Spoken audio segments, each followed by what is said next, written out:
but I can't be your soft place to land. You're not going to get over this for a very long time, and I can't wait for you to work through it. You need time. And not with me or any other woman. I'll always need you, Jeremy. And I'm always going to be here for you as your friend. And look, if fate brings us back together and it's meant to be, then... We don't... Okay, after looking at The Best Man, the final chapters, I gotta say that opening scene from 2024, once we have Harper getting ready to go on stage and look like give a speech, because remember at the beginning of the series, we didn't know what was going on. But after we see Harper, do his monologue and then look over in the crowd and we see Jordan, it's almost like, are we to assume that he and Jordan got together in the future? But then, of course, once we get through the entire series, it turns out that's not the case. Yes, him and Robin get a divorce. But when Jordan realizes, when Harper says he was thinking about moving to Brooklyn, that might imply, those two rekindling what they had, she kind of shuts it down saying, look, I'll be there for you as a friend while you heal from your divorce, but I'm not going to be like, your rebound or whatever. But if somewhere down the line, if fate brings us in that direction, then yeah, we can try again. But for now, let's just be friends. And that brought up a conversation, amongst fans of saying, you know what? Come on now. These two should have gotten together from the beginning. And when you watch the first movie, yeah, you could definitely see that these two were meant to be.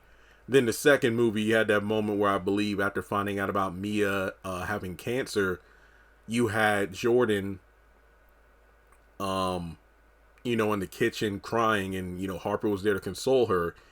And you had Robin see Harper kiss her on the forehead, and it's like, oh shit. So I feel like overall, when you look at The Best Man, the final chapters, and where these characters were once they got even older in life, you would think that these two were a better fit, because think of it this way.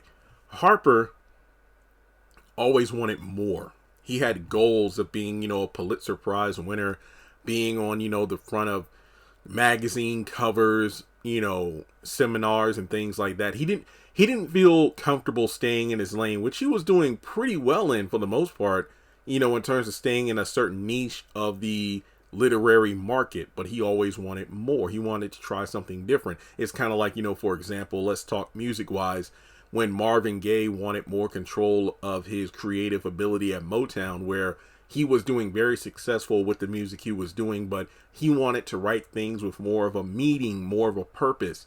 And Berry Gordy was reluctant at first, but hey, What's Going On blew up. That album was a hit.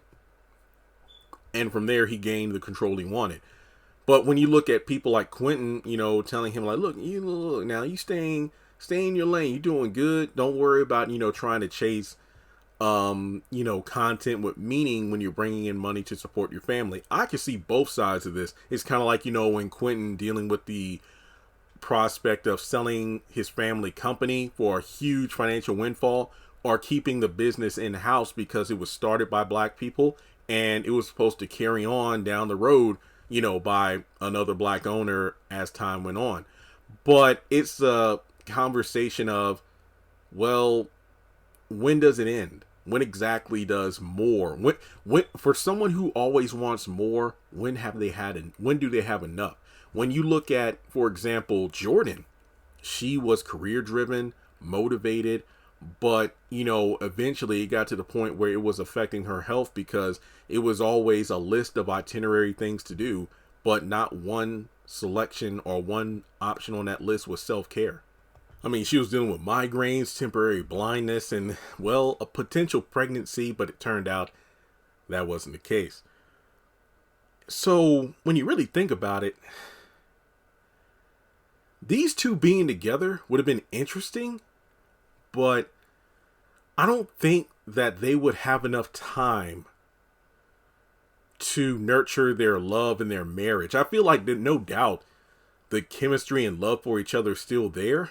But at the same time, they would be like two passing ships in the night. I think that even Julian expressed that with his, marriage with Candace, with her looking into like herbal medication as opposed to pharmaceutical means and whatnot.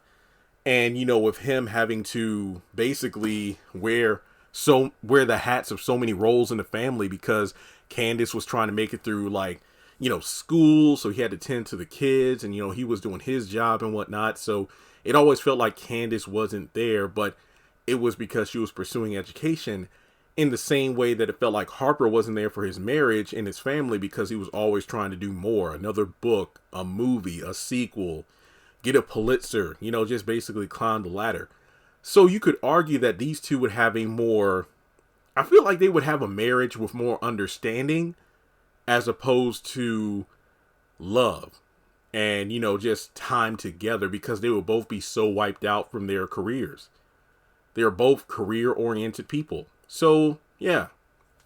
But then it got to the point where Jordan realized that she was jeopardizing her own health in order to make it to the top. And once she got there, it wasn't really worth it. So she walked away to pursue more meaningful production projects and whatnot. And that's kind of what, we had Harper do.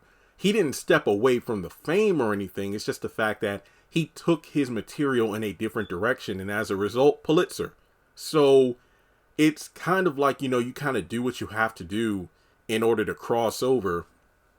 But then when you reach that certain level, you get to put out your passion project. So I felt like, as we watched the series, these two definitely would have been they would have been better paired up than Harper and Robin. That's just my opinion. So I'm not saying their marriage wouldn't have ups and downs, but I feel like there wouldn't be as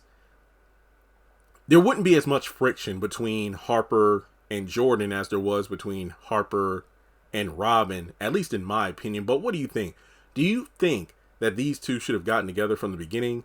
Do you think these two should have gotten together by the end of the series? What do you think? I think there might be a future series or movie in the future, especially with how successful the streaming numbers would be from the final chapters. I don't know what the numbers are, but something tells me they were pretty good. So let me know your thoughts in the comment section below. Like and subscribe. Follow me on social media. Links are in the description below. And I will catch you in the next one.